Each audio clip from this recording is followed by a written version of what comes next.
Fixed था मेवालाल चौधरी का इस्तीफा। जाने क्या है इनसाइड स्टोरी।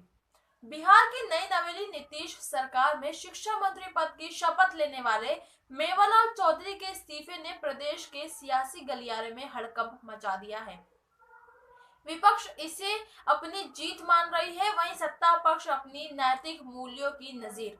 तेज प्रताप ने तो यह तक कह दिया कि पहले बॉल में ही हमने एक हम खिलाड़ी को बैक टू पवेलियन कर दिया है। लेकिन क्या ये इतना सरल है जितना हमें दिख रहा है? आइए जानते हैं इस इस्तीफे के पीछे की इनसाइड स्टोरी।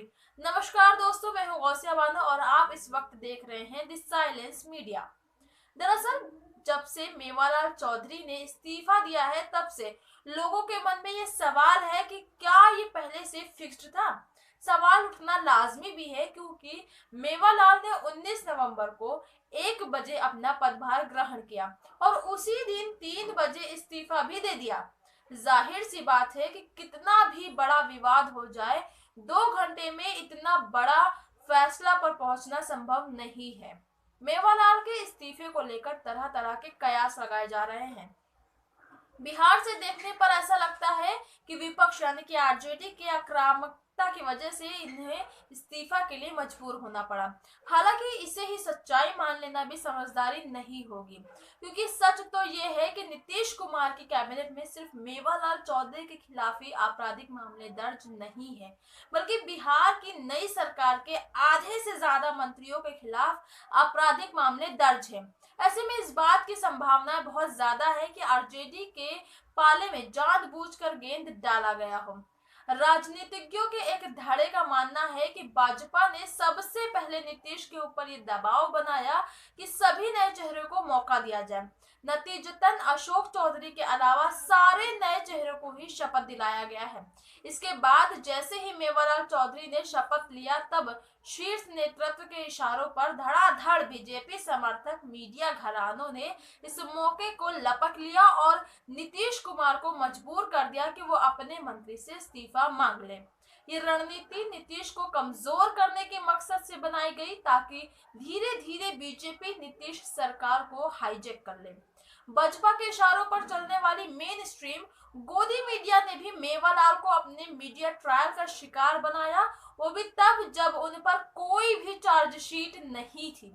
साधारण कुशवाहा परिवार से आने वाले मेवालाल चौधरी अपने कठिन परिश्रम, कड़े संघर्ष एवं त्याग के बदौलत ये मुकाम हासिल किया है।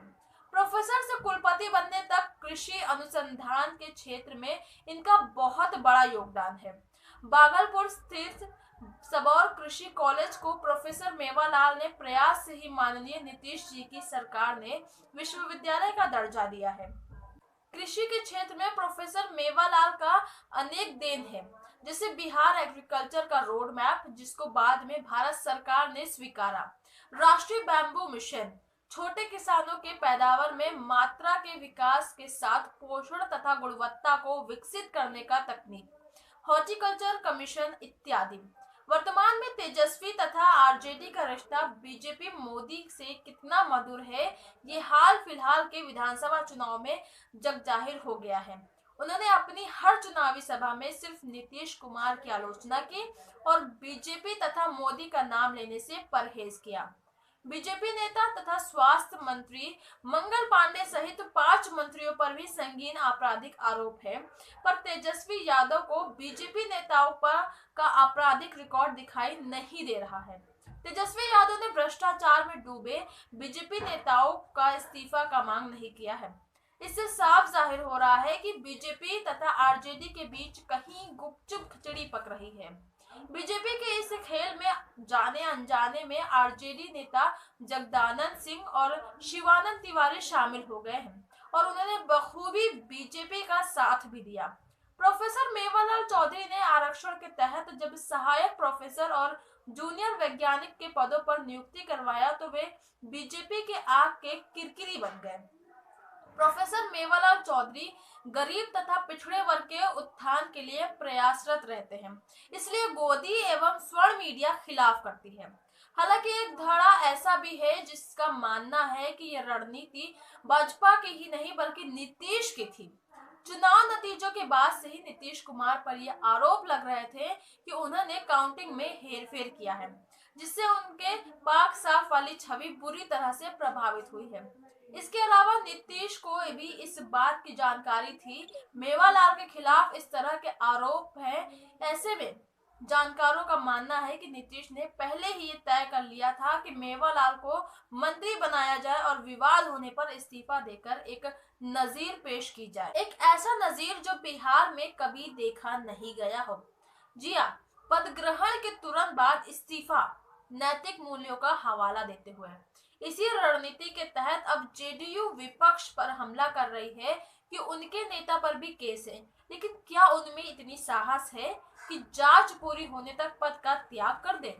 अब आप तय करें कि दोनों ओर से घिरे मेवालाल किसके खेल के शिकार हुए हैं। क्या वाकई राजनीति के पखवाड़े में ऐसे वैज्ञानिक व प्रोफेसर के लिए कोई जगह नहीं होनी चाहिए? आज के लिए फिलहाल इतना ही। अगर आपको ये वीडियो अच्छा लगा हो तो लाइक करें और शेयर करिए, और इसके साथ ही चैनल को सब्सक्राइब करना मत भूलिए। और आप हमें अपने विचार कमेंट सेक्शन में भी दे सकते हैं। शुक्रिया।